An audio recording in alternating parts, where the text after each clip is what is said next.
Ladies and gentlemen, we're ready to begin the third session of this morning's Gateway of India dialogue. The topic for this Dialogue 3 at the Gateway House Dialogue this morning is Strategic Financing for Effective Economic Diplomacy. Moderating, Director of Research and Geoeconomics Fellow, Gateway House, Mr. Akshay Mathur. Over to you, Akshay. Okay, good morning to you again. The objective of this session is to discuss and examine the use of finance as an instrument of economic diplomacy. Now, our mandate at Gateway House, as you have learned since in yesterday's opening remarks and through our work, is that we focus on issues of international economic relations, of course, popularly known in short form as economic diplomacy. At the core of the Gateway House study area is a program called Geoeconomics, where we study international business, finance, international trade, and international economics.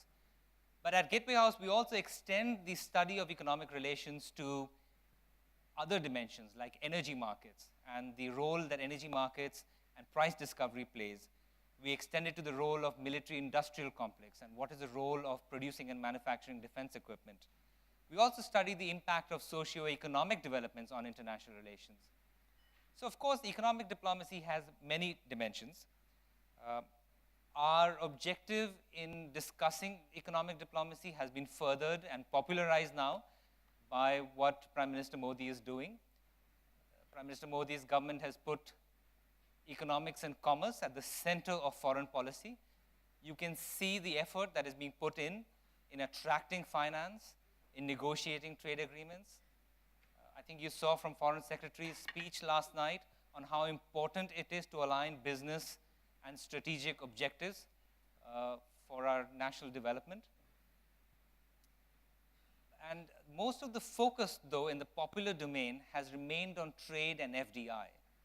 There are other dimensions of economic relations and economic diplomacy. For instance, outward FDI. How do countries invest in other countries? How do companies invest in other countries? Our energy sector has played a big role in seeking and investing in energy assets abroad. We also have aid and how countries finance economic development in foreign countries. We have sovereign wealth funds which have doubled in the last 10 years and now hold $5 trillion in assets. And of course, we have the multilateral banks and EXIM banks that support countries' own national sovereign economic diplomacy objectives. So for that, we have a very good panel here today. Dr. Cham, representing the Turkish International Cooperation and Development Agency. I think most of you will be surprised to know that it is one of the world's largest aid agencies and working across 120 countries. Of course, after that, we have our own Mr. David Rasquinha, representing the EXIM Bank of India, one of the sharpest and instruments of economic diplomacy for the country, holding a loan portfolio of more than $12 billion. And I hope you will tell us how we've attained that in the last few years. Mr. Kapil Kapoor, representing the African Development Bank. He's also been with the World Bank before, done a lot of work in securing finances for all kinds of global needs and development finance needs. And he's also part of a group called the Heads of Multilateral Development Banks, where the seven multilateral development banks meet, the heads of seven banks meet, accounting for a total of $400 billion in capital. So you're at least representing a lot of money here, Kapil. Of course, after that is Mark Calabria. He dedicates his life to studying financial regulation, and but he's also worked with the US Congress. And of course, Hans Kundnani, who is going to tell us how geopolitics impacts economic diplomacy. But before we start, the panel is going to flow like this. We'll have 4 to 5 minutes by each participant. I have a lead-in question, and then we'll engage in a panel discussion. In the meantime, please, as is the practice in the last session, please give your questions to the moderator envoys, Elvira and Kunal, who are standing here on my right. But I'd like to start with Dr. Cham. Dr. Cham, please tell us, how did Turkey get to where it is? How did your aid agency become so effective and so popular? And I think if I have my numbers right, it is now in the club of the largest aid agencies in the world, along with US, UK, Germany, and Japan. That's a very rich club of countries, right? So how did we get here? Okay, first of all, thank you very much for inviting us for such an important event. Thank you for Gateway House, and good morning to everybody here. I would like to give a brief figures. Now a number of our offices in the world is 53 as TICA, and we are developing projects more than in 150 countries. And we became the world's most generous country in the recent 2 years in the humanitarian assistance. And we have also developed thousands of projects each year. So in one part, we are very happy about it, the figures. If it is necessary, we may be proud of these figures, but also in the other part, we have to think about it. We are not the number one, the world's first economy in the world. We are only 70th economy in G20, 6th economy in Europe. But why we are becoming the number one in many parts of the humanitarian assistance and development assistance? So there are many reasons. After the 2011, when the issues started related with the Arab Spring and many difficulties in the region, one was the reason that we have started to take more action. The second thing is also the difficulties like drought and famine in Africa and many parts. So after year 2010, our foreign assistance, the ODA figures, suddenly jumped. And we passed $1 billion level after year 2011. And now, last year, we have reached to $4 billion. It's geographically increasing. So this is a question to be asked. So this is not a kind of strategy, not a kind of planning, not make any kind of expectation. We have to think about the issue of thinking about human being. So we have been very mechanized, making calculations, using too much figures, making too much meetings, statistical figures. So everything is coming too much in front of us. Of course, we need every kind of institutions, every kind of toolkits, banking systems, and every kind of supporting mechanisms. But on the top, we have to put our emotions. So I would like to give the resemblance between the Indian people and Turkish people. 100 years ago, I would like to mention that because yesterday I have visited the Khilafat House of Bombay, which 100 years ago, the Indian people, without having any kind of differentiation of culture, religion, or ethnical background, all the Indian people with the governance of Gandhi, they have supported my nation, my country, and they have contributed very important amount of money for the establishment of new Republic of Turkey. Therefore, they were not expecting anything from Turkey. They didn't make any kind of calculation. If I spend $1 amount of foreign assistance, how much I'm going to gain? This was not the question. But nowadays, in one part, we are giving many countries. On the other hand, we are taking too much. Now we have 3 million of people of refugees came from Syria. And we are still trying to protect our intention to use our open gate strategy for our borders. Whenever a country indirectly or directly causes the bombings in the cities, or any kind of radical movements, or any kind of terror attacks happen in those places, thousands of people are coming to our city. And we are not making any kind of expectation from those people, just looking them as guests from outside, from our neighbors. So we have to discuss about the feelings. We have to put the human being, the kids, the women, disabled people, and disadvantaged people at the center, and then think about it. Otherwise, we had many important meetings in Istanbul. Last month, we had the first ever organized meeting of human assistance, humanitarian summit happened. We have also hosted the summit of LDCs. And we had also, we were the presidents of the G20. and also the president of OIC is now in Turkey. In all cases, we are just trying to make people aware of understanding what is going on in the world.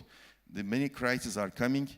The governance of the states are day by day getting weaker.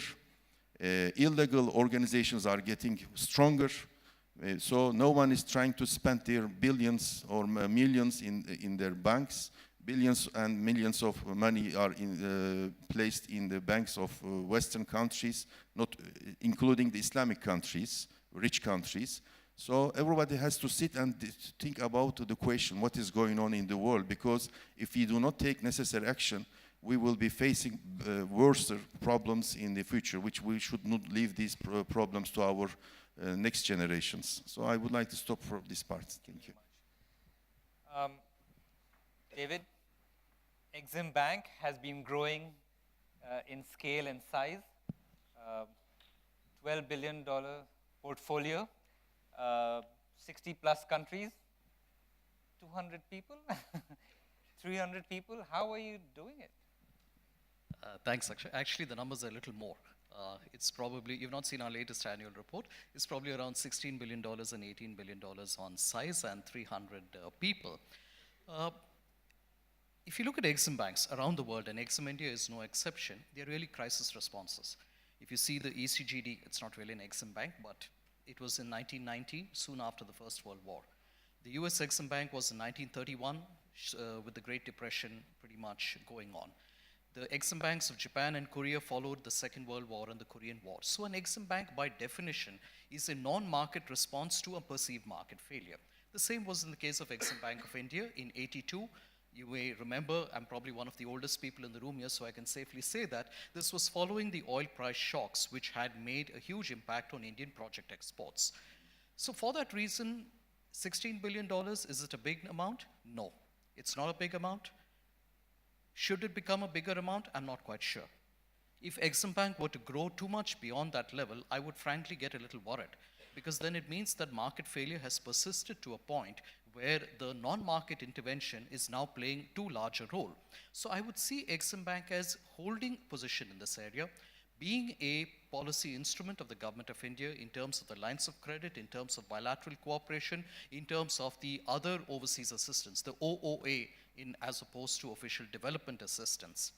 I would see us growing something like the Japan Bank for International Cooperation, which started its existence as the J-EXIM, but has evolved over a period of time to be Japan's instrument along with JICA for international cooperation, international development assistance. Today already, this form of development assistance is perhaps around 38% of my loan portfolio.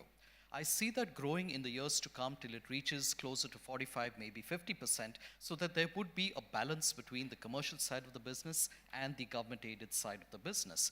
But ultimately, as the instrument of the government of India, our focus would be on India's economic diplomacy, and I suspect that's why you've got us here on this panel. Thank you very much. My lead-in question to you, Kapil, is, you've worked with World Bank and now with African Development Bank, but I suppose the most interesting thing is that a lot of your time you've dedicated in these two institutions securing and raising financing from public funds, private sources, governments. Please tell us your experience on how you have done that and the policies that you've designed for that. Okay, thanks very much, Akshay, and thank you very much to Gateway House for inviting me here.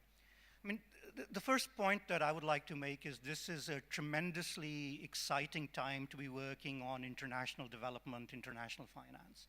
And the reason I say that is because last year, as all of you know, in September, the world reached agreement on a new set of sustainable development goals, which were very, very development-oriented. Now, they came with a huge challenge, right? The challenge essentially is, how do governments, multilateral agencies, bilateral agencies, and the private sector come together to finance roughly $5 trillion, and I'm talking about trillion rather than billions, right, of development expenditure that is actually needed. And frankly, no one knows, because the orders of magnitude are extremely large. And so when you mention that, I'm part of this group among the multilateral development bank heads, this is an issue that's really occupying us. What is the role that the World Bank, that the Asian Development Bank, that the African Development Bank, EBRD can do collectively to bring in private finance? Because the feeling is that it is not aid that's going to bridge this gap. It is not government finance alone and tax revenues alone, but it's actually going to work if the private sector can be attracted in. I was interested to hear that yesterday you had a session of the T20. One of the things that we are doing, and I'm working with Paul Collier with the G20, is what kind of innovative risk mitigation instruments can the multilateral development banks put into place so that the private sector feels much more comfortable about investing in infrastructure. Now, so on the one hand, there's a lot of talk about collaboration, partnership, coming together. And yet, I was struck by the discussion in the earlier session because the fact of the matter is that the international financial system is actually pretty fragmented. If you look at the international institutions that were created after World War II and the Cold War, I mean, the shareholding structure is dominated very much by the G7 countries who effectively exercise a veto. A lot of times you talk about the shareholding in the IMF. People don't even think about the regional development banks like the Asian Bank and the African Development Bank, which actually intermediate billions of dollars. But I mean, at the African Development Bank, India has a 0.26% share.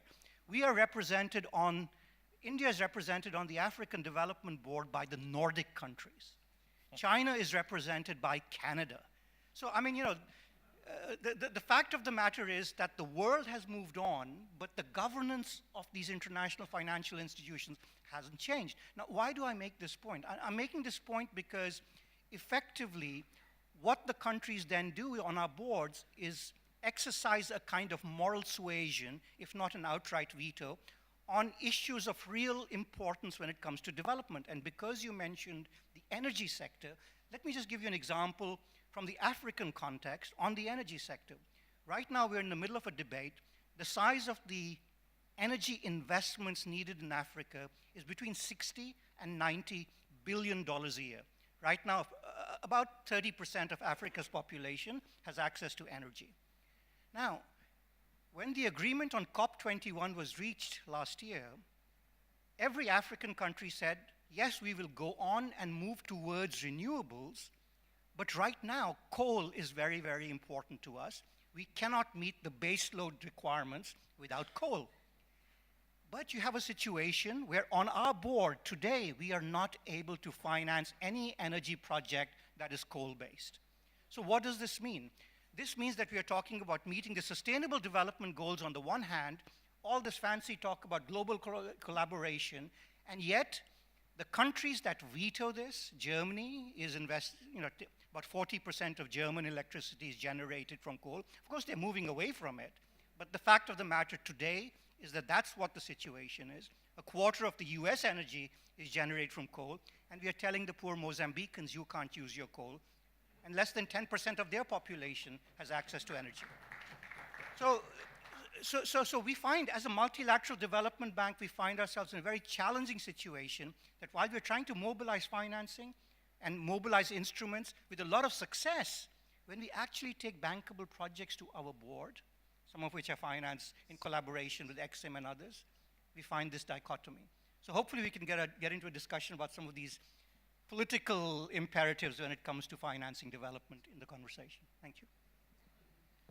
Mark, I think the previous session was a run-up to your area of study, which is financial regulations, because we are trying to do some work at Gateway House to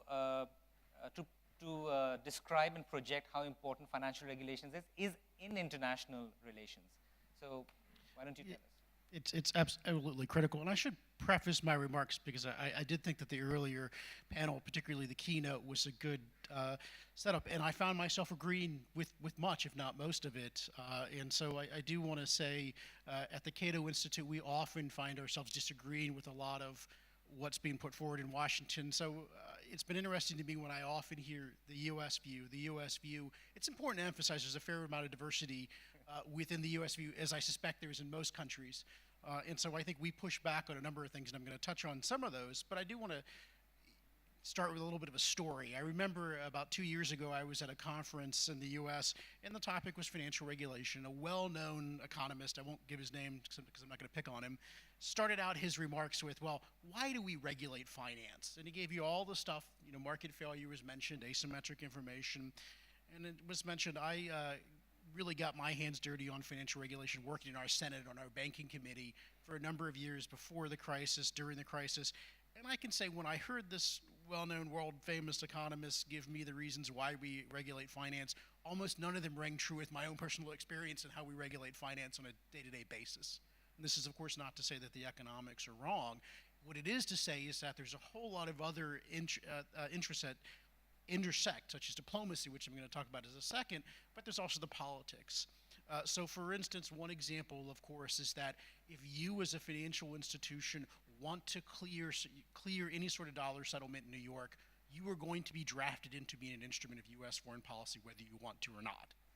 And that is a fact of stability in New York and the dominance of the dollar in financial markets to say, if you want to play in that game, and of course the threat is you get your license yanked and you can't clear dollars.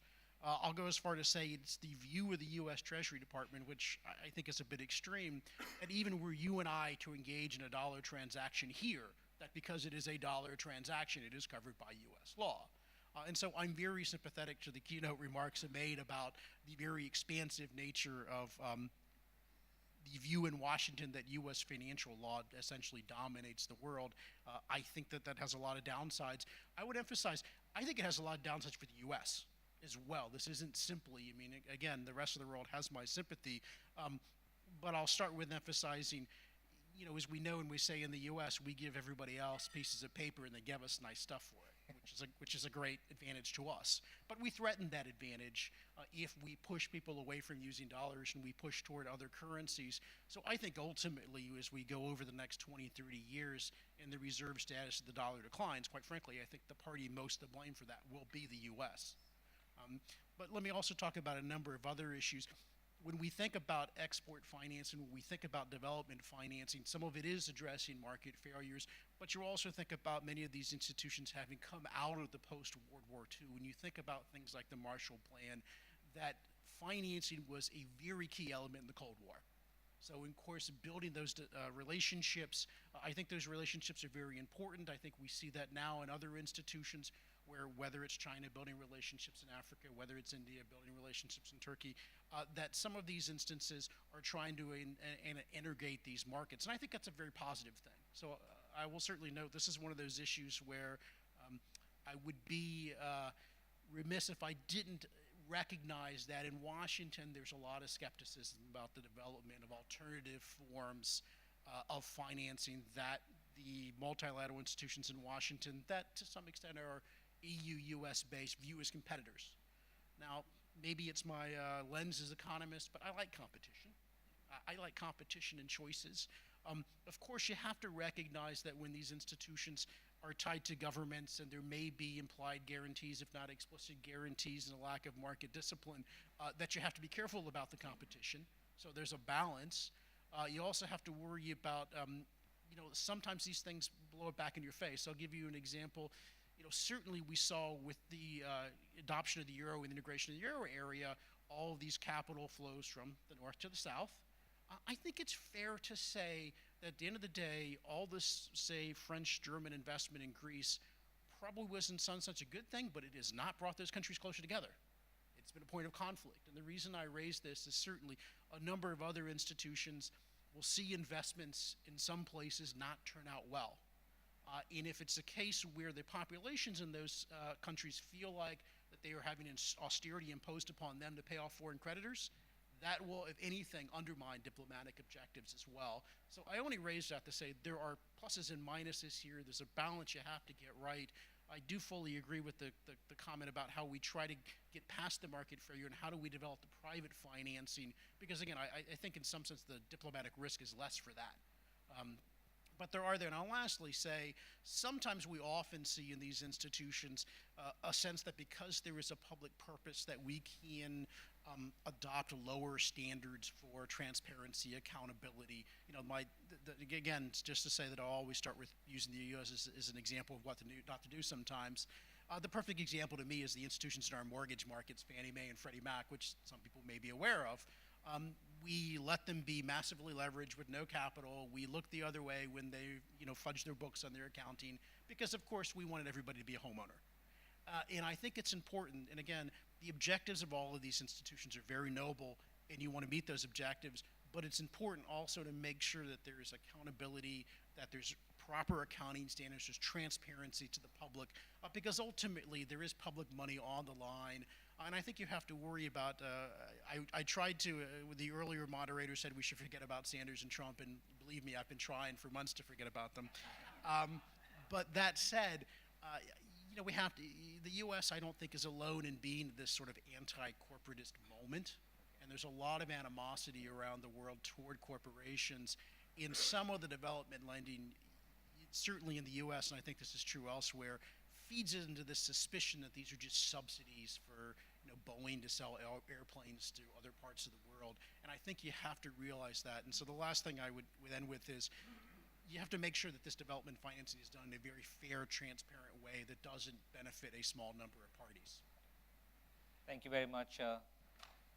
Hans, how has economic diplomacy evolved over the years? You've been studying the impact of politics on economic diplomacy. What is the strategic imperative, and how are countries now adopting economic diplomacy? First of all, thank you very much for the invitation. My father's Indian. I've been coming here since I was a kid, and it's lovely to be back for a conference. I love this city, this maximum city, as it's been called, and it's lovely to come back for a conference here. So thank you to Gateway House and to the Government of India. I feel like slightly the odd man out on this panel because I'm not an economist or from a business or finance background. So what I'll try to do is talk about some of these issues around economic diplomacy from the sort of perspective of a foreign policy analyst. I guess it's the sort of Delhi perspective that Rajiv Bhatia talked about first thing this morning, because it strikes me that there is a disconnect between two conversations that happen around these issues, geoeconomics and economic diplomacy. And it's not just a disconnect between Delhi and Bombay. I think it goes deeper than that. And it's a disconnect between, on the one hand, economists who tend to think in win-win terms, and in particular about economic interdependence, and on the other hand, international relations theorists who tend to think, certainly realist international relations theorists who tend to think much more in zero-sum terms about these issues. And so I find that when I come to conferences like this one, or like much of this conference so far, where we're talking a lot about non-state actors and about the way that in an era of economic interdependence, there are really only win-win games now. And then you go to, and there's a kind of a presentism about this as well, the idea that actually things are completely different now than the way they used to be in the history of international relations. And then you go to foreign policy conferences. I know some people in the audience were at the Shangri-La conference a couple of weeks ago, and there, it's as if sometimes it seems as if international relations hasn't changed at all in the last 100 years, and that there are still very much these zero-sum games, and you hear people talking slightly darkly about how Asia's future is going to resemble Europe's past. In other words, with a sort of shadow of great power war in the background. Now, I think the reality is a complex one that's somewhere between these two discussions that we have. International relations have changed, but perhaps not as much as some people think they have. International relations in Asia is different from the history of international relations between great powers in Europe, for example, but again, perhaps not quite so different as some people think. And it strikes me that this disconnect is particularly strong in Asia, actually, between these two different conversations. In 2012, two American analysts, Evan Feigenbaum and Robert Manning, wrote this influential article about two Asias, an economic Asia and a security Asia. And the economic Asia was the type of thing we've been hearing a lot about this morning, about economic integration and so on, as an engine of global growth and so on. And then you have a security Asia, which is focused much more around particularly the strategic rivalry between China and the United States, and potentially leads, as I said, to war. I think that what's happened in the last sort of 3 or 4 years since then is that these two Asias have kind of merged. That's my impression from looking at this from the outside, that what we now have is a situation in which you have both economic and military tools that are being used in a logic of competition. And so whether you look at, for example, TPP, the Trans-Pacific Partnership on the one hand, or China's geoeconomic initiatives like One Belt, One Road, you see the use of economic tools, but within this kind of logic of competition. And so that creates, I think, this very sort of difficult reality that we're struggling to get our heads around. But it strikes me that there is an important difference here that hasn't really come up so far between, on the one hand, I mean, we've talked a lot about sort of Western, non-Western powers, developed countries, developing countries, that fault line, which is obviously very real. But it seems to me there is another fault line which hasn't come up so far, which is basically between authoritarian powers on the one hand and democracies with open economies on the other hand. And it's not a black and white distinction, but it does seem to me that that authoritarian powers, and I'm thinking particularly here of China, have a different set of economic resources that the state controls. Sovereign wealth funds, state-owned enterprises, and so on. As I say, it's not black and white. Norway has a sovereign wealth fund, but it does seem to me, basically, that there is a difference there, which limits the options that that Western powers on the one hand, but also a country like India, it seems to me, has in terms of responding to China's geoeconomic initiatives. And it seems to me these do create a real dilemma for countries that that tend to think, for example, about investment, to come back to the core question of strategic finance in a different way, and particularly in a commercial way. I think this does raise a really difficult dilemma when it's at least possible that some of the investment that authoritarian powers, China and Gulf states as well, are undertaking are not for commercial reasons. They are actually for strategic reasons. They'll alter the balance of power, particularly in Asia. And I think there are real questions about how we respond to that. Thank you very much. I think, David, I'd like you to come in here. Is it possible for us, for India, to compete with the economic heft and their ability to give the kind of concessional loans they give, 10-year cost of capital, or et cetera? Is it possible for us to do, for Indian EXIM Bank to do? The answer is yes and no. If you just take a look at numbers, the combined balance sheet of the China Development Bank and the EXIM Bank of China approximates the GDP of India. So if you're looking at a direct head-to-head competition, you're not in the same room, you're not in the same building, you're probably not even in the same city. But having said that, the answer is to compete intelligently. There is no point adopting a kind of a shotgun approach and going head-to-head on every single issue. We need to identify that this is our core interest in terms of a sector, this is our core interest in terms of a geographic area, and focus our resources on that. You could almost call it a military approach. What do I mean? We have suggested in Africa, for example, in the annual meeting of the African Development Bank in Lusaka just last month, when Kapil was there, our chairman was also there. We've been trying to encourage with the government of India an approach targeting the healthcare sector, for example. If you look at statistics in Africa, to take an example, the external support to African healthcare is way more than that in all the rest of the world.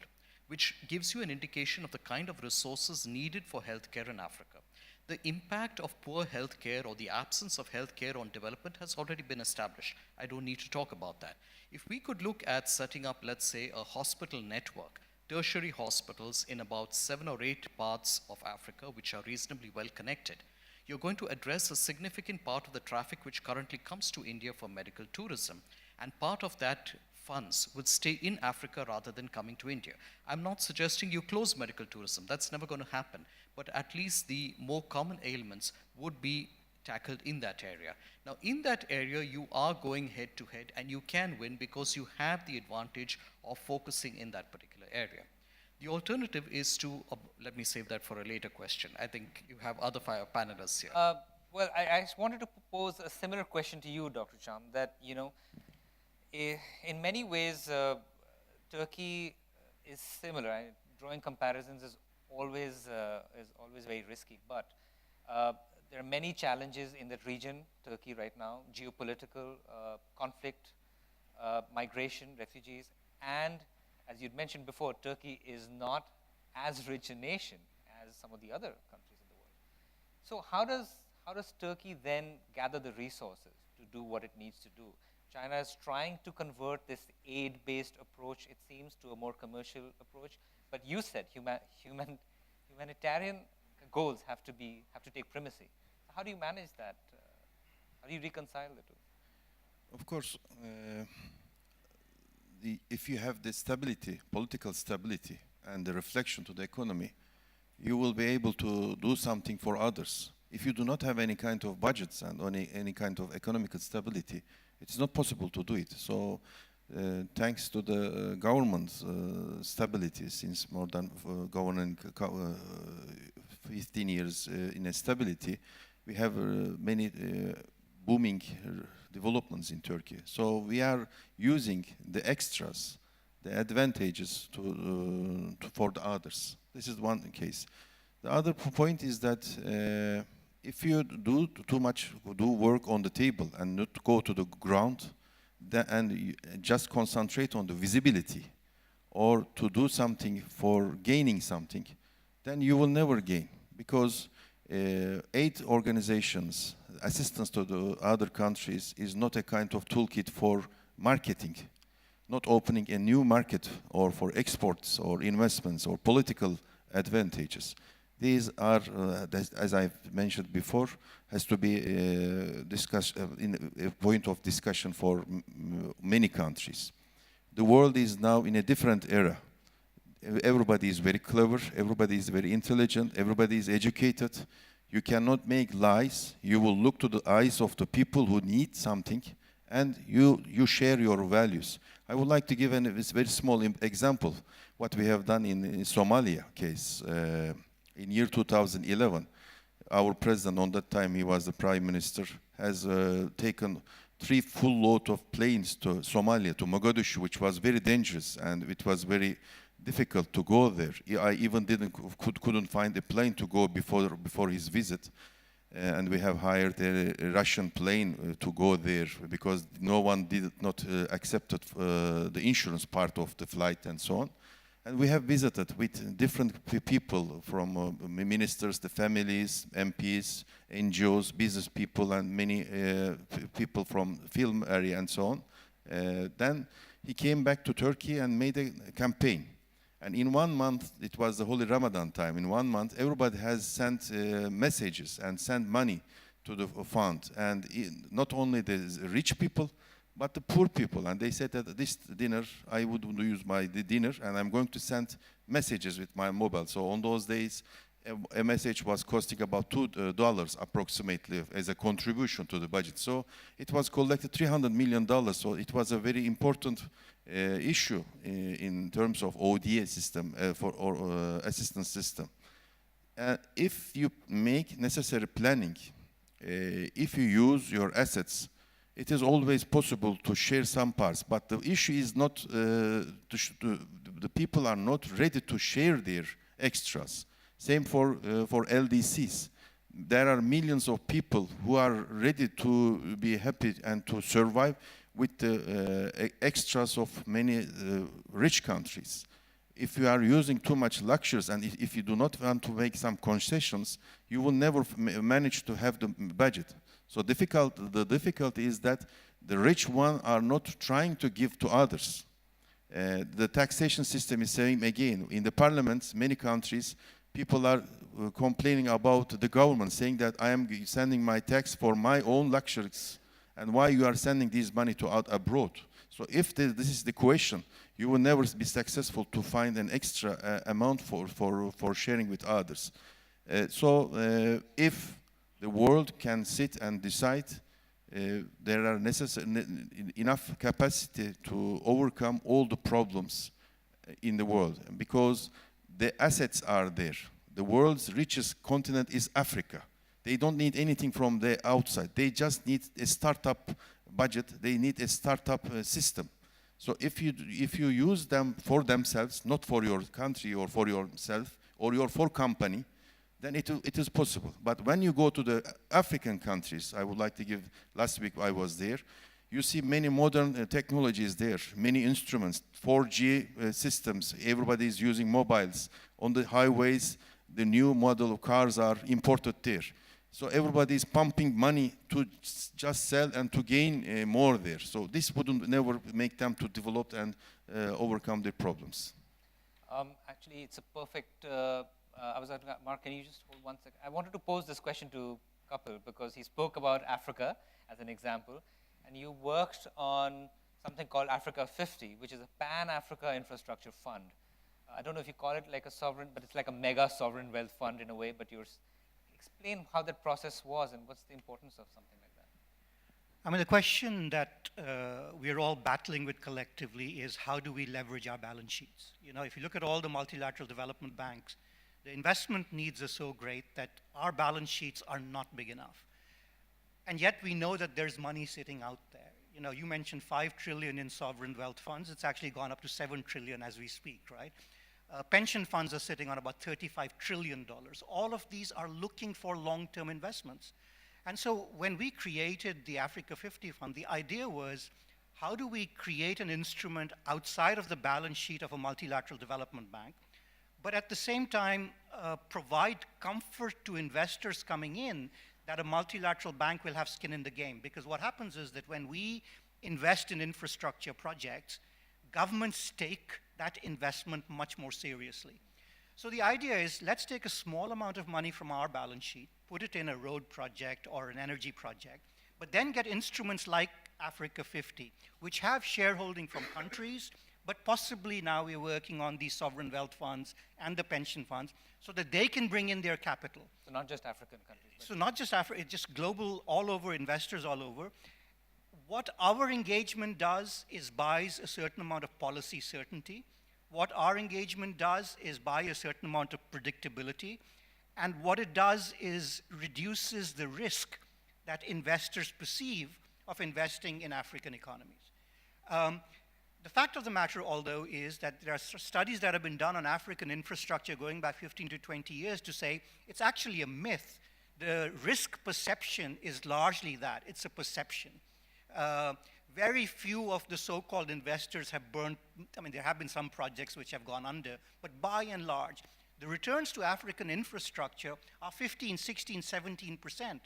Now, you tell a pension fund manager that you can get over a 10, 15-year period sustained returns.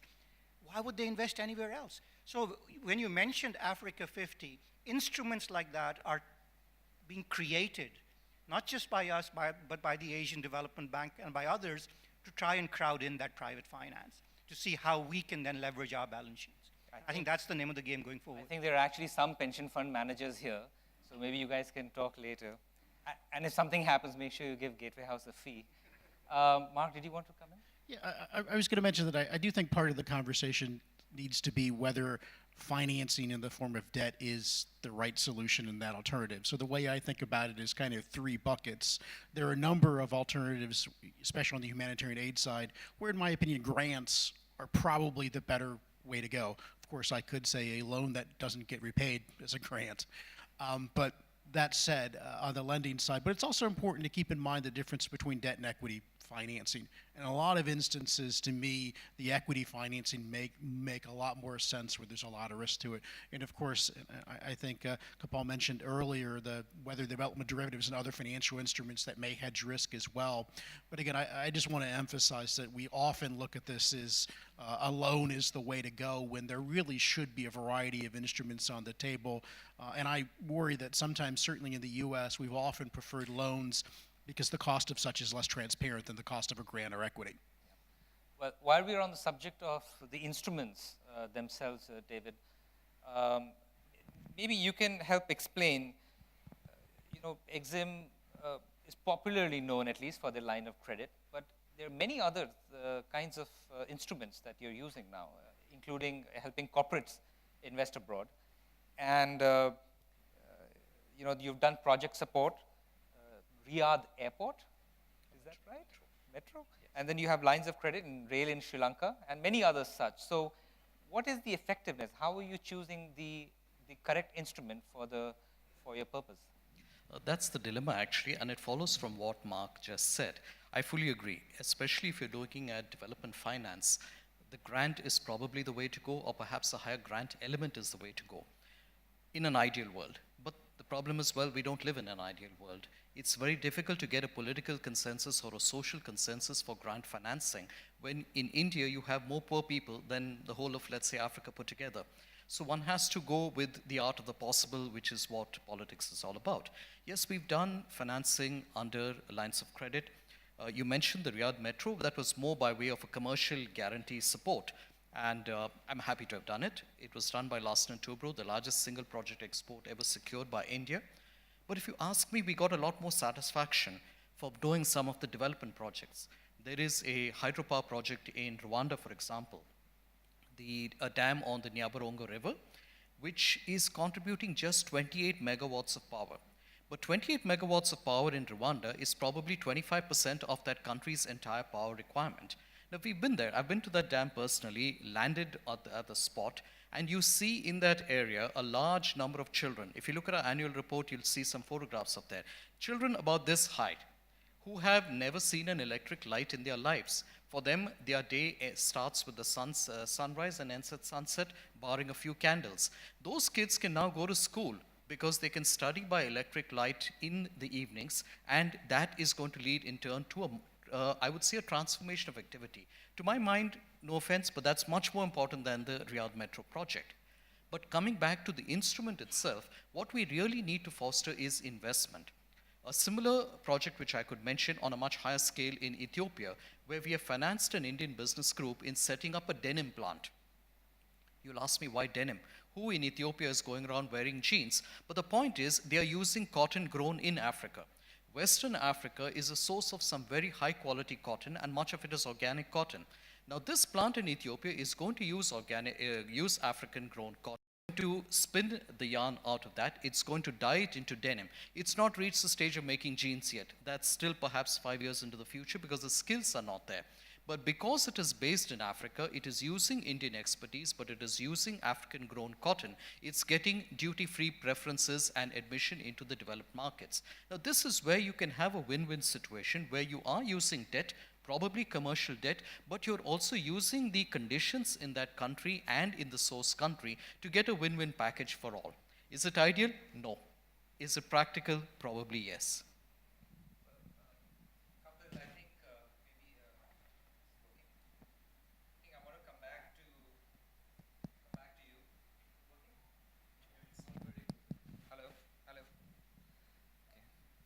Am I out of time? Did they just cut me? I think they just cut me out. Okay. Maybe what I wanted to ask you is, I think there are other instruments, while we're still on the topic of instruments, I think, at least in India, very few people know about, say, the capital markets, the support to capital markets that African Development Bank is doing. Because traditionally, development finance is again known for maybe giving concession loans or building, doing a lot of humanitarian work. But what does that mean to help support capital market development? 4 regional exchanges being connected to each other? What does that mean? I mean, again, all of this is driven by the motivation to say, how do we mobilize finance for development purposes. African capital markets are in their infancy, bar a few. If you look at maybe just the South African market or the Nigerian market, the two of them probably account for 75% of Africa's capital markets. And so with the view to developing long-term finance, we've been providing support for the development of the domestic bond market. We've been providing support to local securities and exchange commissions. We've been trying to get all of these exchanges to talk to one another, to get uniform standards, automation.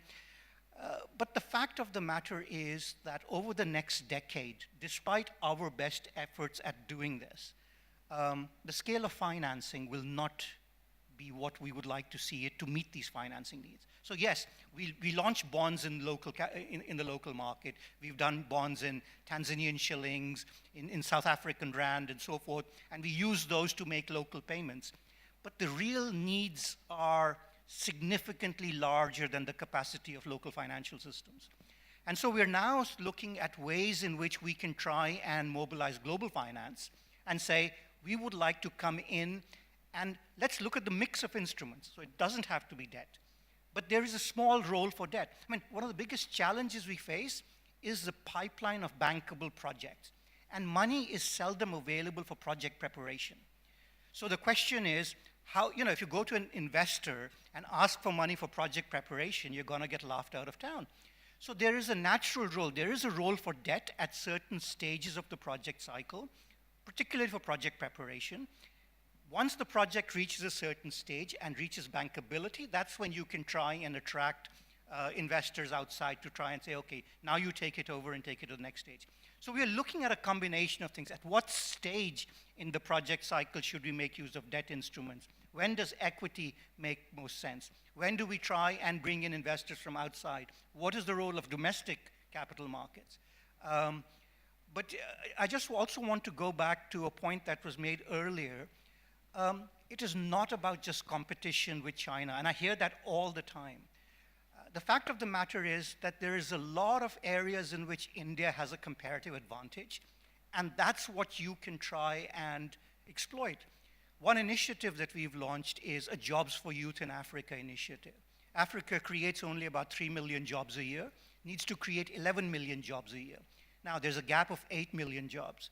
Now, India has a comparative advantage in trying to develop the skills which will provide the kind of, the quality of people that the African markets are looking for. So I think that's an area.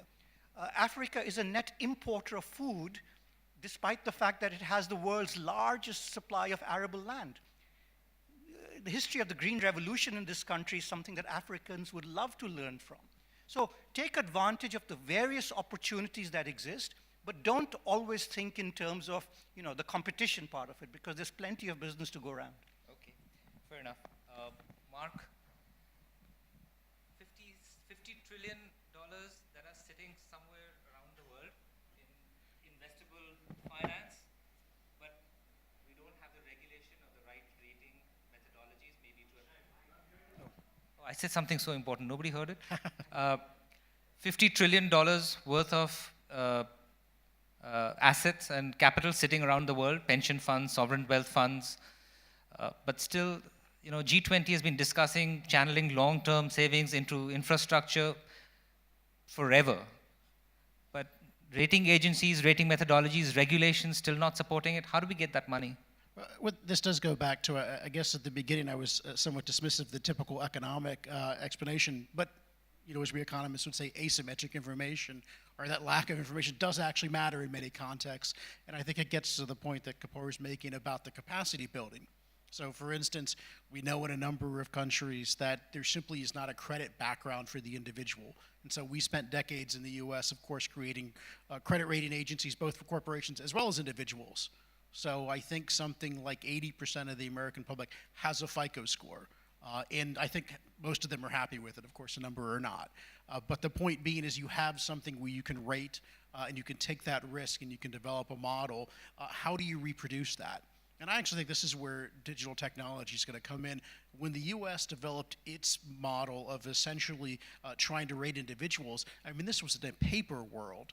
where you didn't have the digital technology and the rating agencies had to go down to courthouses and copy records and judgments and all sorts of things. So in a sense, you can leapfrog that, hopefully. But again, trying to develop that information. I will also emphasize that I think a really big important part of this that we forget sometimes is the basic legal structure really does matter a very big deal. To some extent, if somebody doesn't feel like that their investment can be enforced if it goes wrong, or that they can repossess assets or collateral, I think you're not going to see that private investment there. So a structure where contracts are widely understood, enforced, you can have disagreements arbitrated, a functioning court system. To me, those are the foundations. And of course, as mentioned, functioning security exchanges, for instance, these are all crucially important if you want the money to be invested there. I was actually just saying to somebody earlier today how kind of depressing it is someone in the US looking at that, and I guess put it this way, as an economist, I get asked by my friends all the time where they should put their money. And I'm like, well, the stock market doesn't look that good, and the bond market doesn't look that good, and I think real estate's getting overpriced. It's like nowhere. So the point being is, I actually think there are, there's demand for investment in these areas if there's a safety and security. And again, I think this is where the state-sponsored financing could come in. Ultimately, and I think this was touched on earlier, you want to transition away from a world where the private financing takes over, but in the interim, you can try to substitute for that lack of security, but you've got to make sure that the end game is that you're building that legal infrastructure. Thank you. And maybe, Hans, I'd like to end at least this round of discussions with you. I think it's important to discuss these details, institutions and instruments of economic diplomacy. But in the end, it is there is a factor of politics here, of strategy here, right? You've studied Germany and Europe, even the United States, I believe, but what have some of the other countries done? Like, what is Germany playing such a central role today, not in development finance, but generally as an economic power in Europe and around the world? So what is the role of geopolitics? Well, I mean, I think a lot of us in Europe are capital flows. And that's had some negative consequences. And one of the things that it's done, as Mark suggested, has been to open up some kind of old wounds in Europe that actually economic interdependence was meant to overcome. I think that actually offers some interesting, I mean, difficult, but interesting lessons for Asia. And then secondly, I suppose I would say that in terms of this question of strategic finance that we're looking at, I suppose another sort of problematic aspect, I think, of what's happened in Europe in general and in terms of Germany's role specifically that's now become clear, is that actually, I mean, first of all, that the European single currency increased this divergence and the economic imbalances between European countries, and so it created these surpluses and conversely also obviously deficits. But those surpluses actually weren't invested smartly. So, for example, I mean, in a sense, in answer to your question about Germany, I think Germany hasn't really been a very good example of strategic finance. And some people actually now do argue that Germany needs a sovereign wealth fund precisely because part of what happened, I think, was that the German surplus was recycled into subprime in the United States, into some pretty problematic investments in the European periphery, and now Germany's in danger of losing actually some of that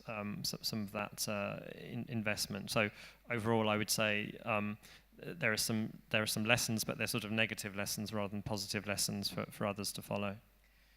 I did not want to end on a negative note, but I heard the two bells, which is a warning bell, asking me to go to Q&A. So, Elvira, do we have questions? We do indeed. There's quite a handful. So the first question comes from Sanja Iyer of TISS here in Mumbai, which is, though we're discussing aid and development financing, we have not spoken about civil society participation in that. So the question is whether you can spend a few minutes with your perspectives on that. And if I may be so bold, I'll add another consideration, which is what about the many large private foundations that are also acting in this space? Is there anything that you'd like to reflect on in terms of their role? Dr. Champuri. Of course, the contribution of private foundations, private organizations are very important because the contribution of the governments are only negligible and symbolically.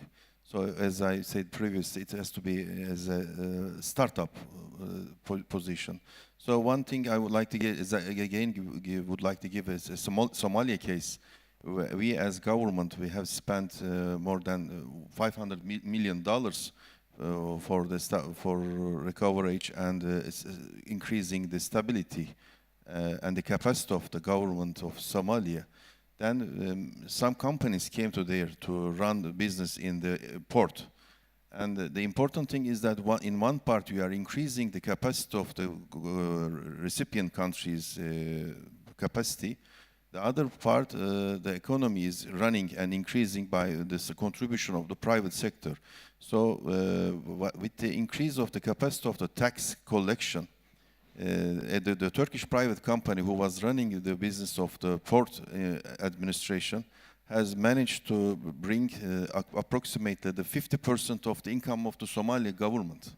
So this is important that you have to make a certain basis for private organizations to go and to run the economy effectively. Okay. Next question. Okay. We have another question about Africa, or indeed, sorry, I should jump first it's actually about Turkey, forgive me. You put so eloquently at the start, Dr. Cham, again for you, the ethos of your agency. And there's a question from Bozkurt Aran to elaborate a bit more about the volume of your agency's aid, which is provided to developing countries, including and especially in Africa. As Turkey, we have last year, in year 2015, has managed to contribute more than $4 billion for ODA, or for as assistance to other countries. And we have opened many embassies and many TICA offices in Africa. Now we have 39 embassies in African countries and 18 TICA offices there. And we are trying to manage and develop projects in yearly basis, more than 2,000 projects in all over the world, including Latin America and Pacific region and Caribbean region. But besides all over these activities, we are also trying to concentrate on the local problems which is arising in Syria and Iraq and many other problems surrounding, including the Black Sea region, Ukraine, and many problems. So all these problems are indirectly or directly affecting Turkey, but each time we are increasing our capacity and ability. The crises are not always bringing problems, but sometimes it's always sometimes it's also brings extra advantages, capacities to increase your strength. But for this question, I would like to also again mention that what happens in Africa or in the Middle East or in other countries, no country should not say that it's very far away from me, thousands of kilometers away. If I do not take care too much about, I do not want to bother. But it would be somehow going to affect either with a terror problem or economical problem or another case. Therefore, what happens in the world, it is important for every country, and the world is in one point. Okay. Thank you. There's a question for Kapil Kapoor here, which is about the transformation of African economies, the rise of the middle class, and a question about how that has, in fact, affected the ways in which your organization is working, whether it's changed priorities or made you consider different ways of doing the work. And perhaps others could reflect on similar developments in other regions as well. Well, I mean, the continent's going through a massive transformation quite rapidly. You have a middle class right now that has a purchasing power annually of about $2 trillion a year, and an urbanization rate which is about 50, 60%. In a few years' time, 60% of Africa's population will live in its cities. So obviously, we are thinking about urban infrastructure, access to energy, access to roads, access to safe drinking water. And all of this comes back to that same question about the financing available for infrastructure purposes. And I think for me, that is critical. And I mean, I think for us, the single biggest priority for the continent is access to energy. I just want to go back to this question on civil society, and I want to be provocative intentionally. Last month we had a meeting, our annual meetings were in Lusaka, Zambia, and for 2 whole days there was a side meeting taking place with civil society organizations. And we were very roundly criticized by civil society organizations for even contemplating the use, and I go back to the energy sector, the use of coal for generating electricity. And it turns out that, you know, bulk of these quote-unquote civil society organizations are financed by countries who also tend to have veto power on the multilateral development bank boards. And the question I asked some civil society organizations was, who are you representing? If Africa only has the capacity to create 3 million jobs, are you representing the interests of those 8 million young unemployed who enter the markets every year? How can you expect to create jobs for such people if you do not have access to energy? You talked about, you know, the only lights people see are the sunrise in the morning and the sunset at night. Think about no electricity to run workshops, no electricity to run factories, etc. And we are talking about the need to create jobs. So sometimes I question, quote unquote, our conversations with civil society, because I do not think many civil society organizations, and I'm being very intentionally provocative here, whose interests are they representing? You want to add to that? Let me say, I think this is so incredibly important here, and I'll give you a couple examples. I mean, not only on the energy side, but for instance, so we heard earlier from one of our morning keynote about sort of derivatives trading and how this would impact here. And certainly I mentioned earlier the money laundering. And so if you in Washington bring up these issues, whether it's the money laundering or derivatives or whether it's the energy, the reaction you get is not, well, you know, okay, we should be concerned about the rest of the world. The reaction you get is, well, you know, you're just a front for the big banks. And I think it's incredibly important for those of us who are trying to make these arguments within Washington and moving the conversation toward actually being concerned about what's happening in the rest of the world, that the rest of that conversation enters into that. So I think that that's an incredibly important aspect with it. And I want to pivot to a different question real quick on Africa, and correct me if I'm wrong on this, but certainly my reflection of one of the most important developments there, to go back to financial regulation, is the growth of M-Pesa and the payment system you have there. And I actually use this example all the time in America because you couldn't do M-Pesa in America. The regulatory structure would prohibit it because, of course, M-Pesa is developed by a phone company, not a bank. And I do think we have to make sure in many of these countries that we don't. So, for instance, if much of Africa had the U.S. financial regulatory system, you never would have had M-Pesa. So getting your regulatory structure right at the beginning is incredibly important. We're out of time? I believe so. Okay. Well, I'd like to thank the panelists and the speakers for this session. Please, can we have a round of applause for the speakers? Thank you. Thank you, panelists. Thank you, moderator. And with that, it's a wrap on the panel on strategic financing for effective economic diplomacy.